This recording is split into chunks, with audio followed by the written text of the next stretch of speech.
It's been weeks since students stepped back onto campus at the Lehman Academy of Excellence East Tucson location. Because students were heading back into class, some employees we spoke with say there were certain safety protocols that were intended to keep everyone safe. But they say some of those protocols either haven't been enforced closely enough or didn't happen right away. We didn't feel that the school was ready to be a safe place for either us or for the scholars. We distorted the sound of the voices of the employees we spoke to for anonymity. They say school officials led them to believe class sizes would be smaller, face masks would be required by everyone at all times, there would be hand sanitizing stations throughout the school, and social distancing requirements. But weeks later, some staff members say they have many concerns. The biggest concern that we saw right away was the size of the classes, and then also the size of the amount of time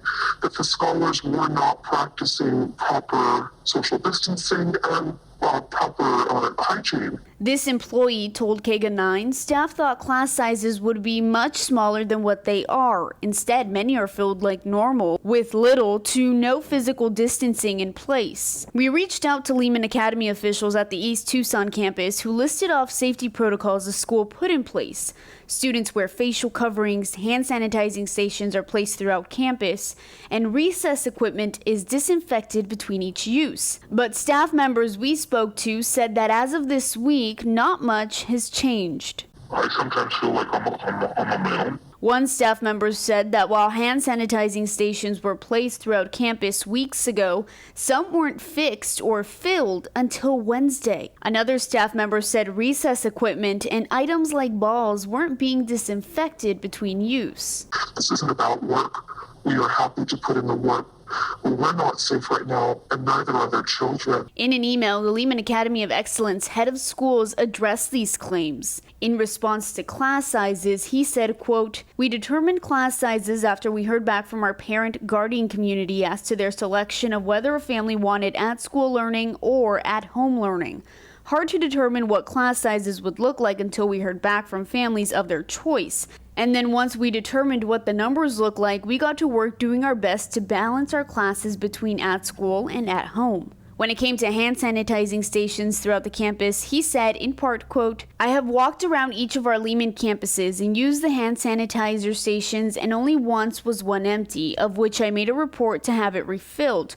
With that said, we are doing our best to stay on top of refilling these hand sanitizer stations when one should get emptied. I don't have a report of any of our hand sanitizers not working." On the topic of recess equipment, the head of schools said in part, quote, "The recess equipment is disinfected throughout the day after each use. The playgrounds are disinfected after each use by the scholars.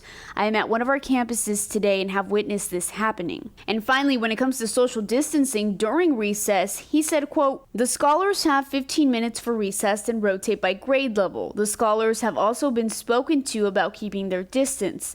Let's also keep in mind they are running and playing and will come across one another. I hope you recognize that as human nature. Our scholars are doing a really good job with keeping their masks on, listening to instruction from teachers and staff, and are happy to be back in school." While all of the staff members we spoke with shared many of the same concerns, they also shared the desire of wanting parents to know exactly what they say is happening inside of the school. We want our parents to know exactly what it's like inside the school, because they can't go into the school.